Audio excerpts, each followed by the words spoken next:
Hello everyone and welcome to the third video of the topic partial fractions from the subject basic mathematics.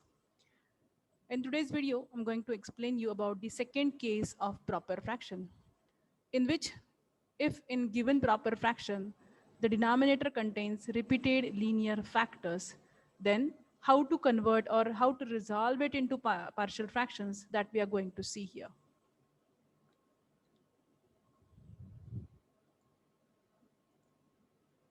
So the learning outcome of this video is after attending or after going through this video, you all will be able to resolve the given proper fraction of this second case into partial fractions. Again, as you all have gone through the first two videos of the chapter partial fractions. So same like the first case, here again, I have divided your process into two steps only. So the first step is again, you have to identify which type of fraction it is. If it is a rational fraction like px upon qx, means denominator and numerator, they both are polynomials in x. Then after that, you have to identify whether it is a proper or improper fraction. If it is a proper fraction, then only go for the second step. That is, if your denominator contains repeated linear factors. That again, we first have to observe. So if your denominator contains repeated linear factors like, see here, these x minus a factor, it repeats two times in your denominator. So this x minus a factor, the factor is actually linear, but it repeats. Okay, so the x minus a factor is a factor of this case number 2. Whereas your third factor, which is x minus b given there, it is a factor of first case because it is non-repeated and it is linear.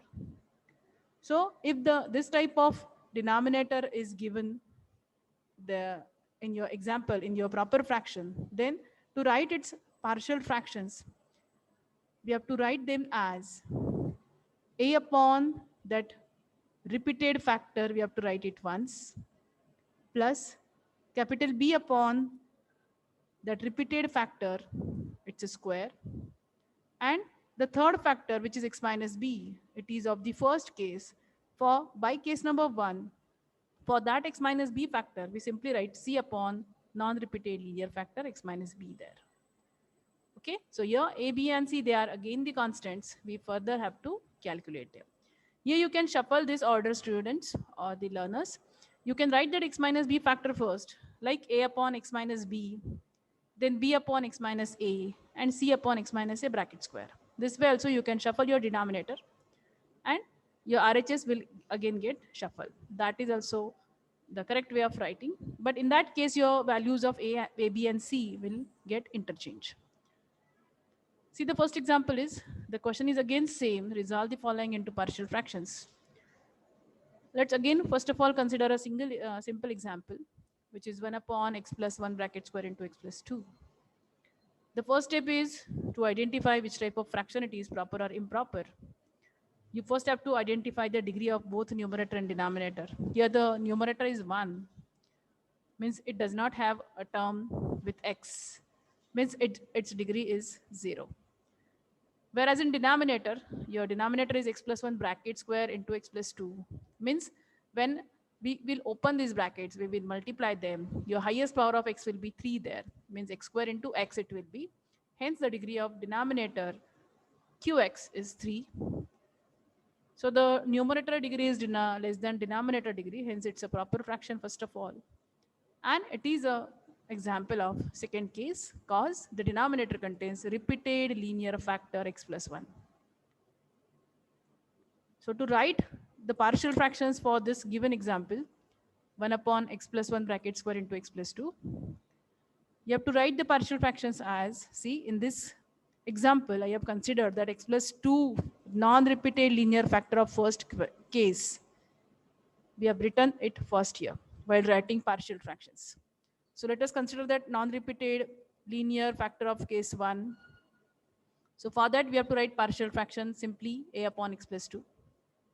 Then we'll move towards that case number 2 factor, which is x plus 1 bracket square. As it repeats 2 times, we have to consider 2 unknowns there. So to write partial fractions for that repeated factor, we will write them as b upon x plus 1 plus c upon x plus 1 bracket square. Mark this as equation number 1. After that, we will solve, or we will try to find out the values of a, b and c, same like that first case. So here again we have to do the cross multiplication there in RHS. So this is the cross multiplication, students. We just have to go on solving that RHS. So is the cross multiplication step. After that, you all can observe that your denominator is not same.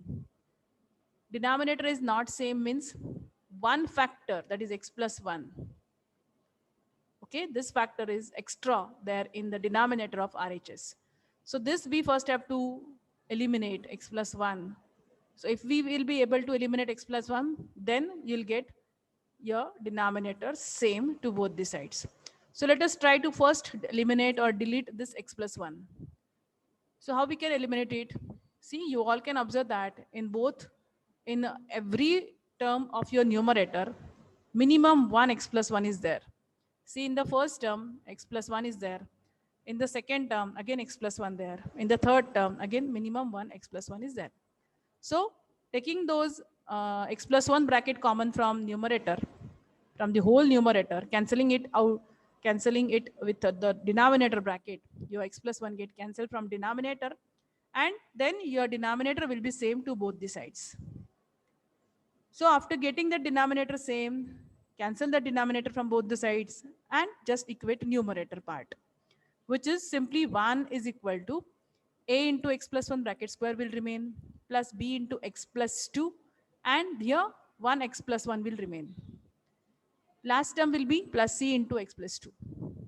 Mark this as equation number 2. Then go on substituting the values of x there to get the values of unknown a, b and c. So we have only actually the 2 factors there in denominator. They are x plus 1 and x plus 2, and we have to calculate 3 different unknowns a, b and c. So let us first substitute the values which we already have. The first factor we have x plus 1. So equate that factor with 0, we'll get value of x as minus 1. So when you will substitute x is equal to minus 1 there in second equation, or we are substituting x plus 1 equal to 0, you all can observe that your a part means this part is 0 because we are substituting x plus 1 0 there. Again x plus 1 0 there. So your a part or the b part and the b part will become 0. Only c means the last term will remain there. Here it is. Okay. So the calculation is, after substituting x is equal to minus 1 there, we'll get 1 is equal to c into, this is again x, we are substituting minus 1 there. So minus 1 plus 2. And hence after simplification, you'll get c value as 1. Now the next factor we have there in denominator is x plus 2. Another factor we have, that is x plus 2. Or we will get the value of x as minus 2 there. So when we'll substitute x is equal to minus 2 there, see which factors or the which term becomes 0? Your b part or the second term and the third term will become 0. Because minus 2 plus 2, 0, minus 2 plus 2 is 0. Only a means the first term will remain there. Here it is. Substitute x is equal to minus 2 there and calculate it for a. You'll get the value of a as 1 there. Now the 2 unknowns are obtained, a and c are obtained, and the factors from denominator are finished. Now we don't have any other factor there in denominator. 2 factors we have equated with 0, substituted the values of x there 1 by 1. So now we don't have any factor. So in that case, you have to consider any random number there. Consider any random number, but do take the number which you have already not considered. So x is equal to minus 1 and minus 2 we already considered. So skip those 2 numbers and consider any other number. Okay, you can take 1, 2, 100, 1000, anything. But as we have to calculate it further for making that calculation easy. Okay, so give the preference to 0 there. If the 0 is the number which we have not taken earlier, then only consider 0 there as a random number and substitute this random number 0 in the whole equation number 2. See, it's a random number. It is not came from any of the factor. Okay, so your you have to substitute it in the whole equation. So after substituting it there in the second equation, see, this will be the equation number 2 then, replacing every x by 0 there, 0 there, okay? Now simplify that equation, you'll get a plus 2b plus 2c. Now the values of a and c are already obtained to us. Substitute those values of a and c there. A is 1, c is also 1. Now this is an equation in b alone. Solve it for b, you'll get value of b as -1 there. And hence, finally, you can write the partial fractions as rewriting that equation number 1 by substituting the values of a, b, and c there. A is 1, b is -1, and c is again 1. So this way, these are the required partial fractions for the given rational fraction of second case.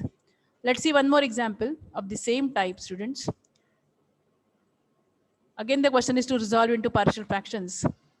Here, again, your one factor is from first case, second factor is of the second case. X minus 1 is repeated. This one is non-repeated linear. Your first step is again to identify whether it is a proper or improper fraction. For that, you have to identify the degrees of both numerator and denominator. Here, your numerator degree is 2, whereas denominator degree is 3.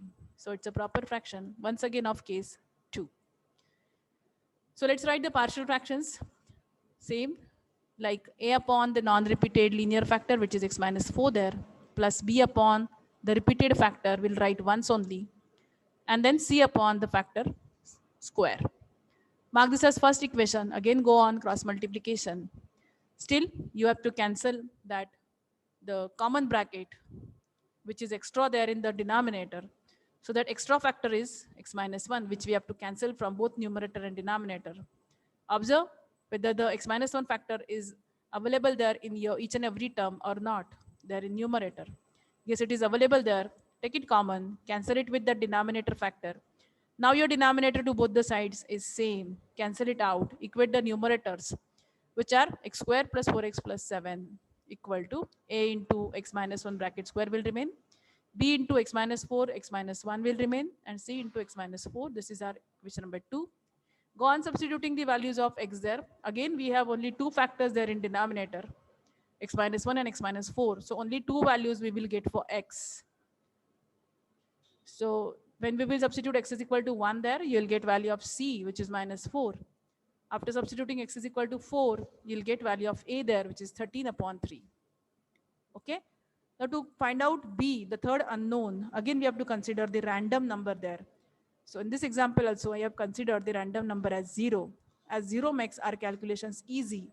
So I request you all to give the preference to 0 instead of considering any other number. So substitute that random number in the whole equation. So 0 plus 4 into 0, this is your left hand side. Similarly, the right hand side also you have to substitute. So the simplification is left hand side is just 7. A into -1 square is +1. So the first term is just a. This is -4 into -1, that is 4b minus 4c. Again, the values of a and c are already given to us, or sorry, already obtained in the previous slide. So substitute them there. 13 upon 3 minus 4 into -4 is the value of c.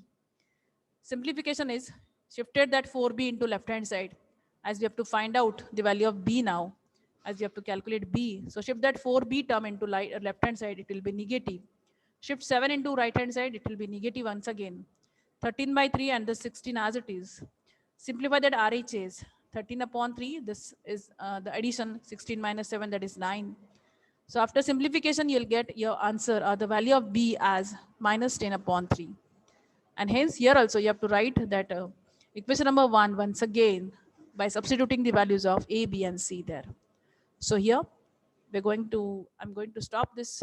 I hope the video will clear you all the doubts, or it is clear to you that how to resolve examples of proper fraction of case 2 into partial fractions. Thank you, all of you, and happy learning.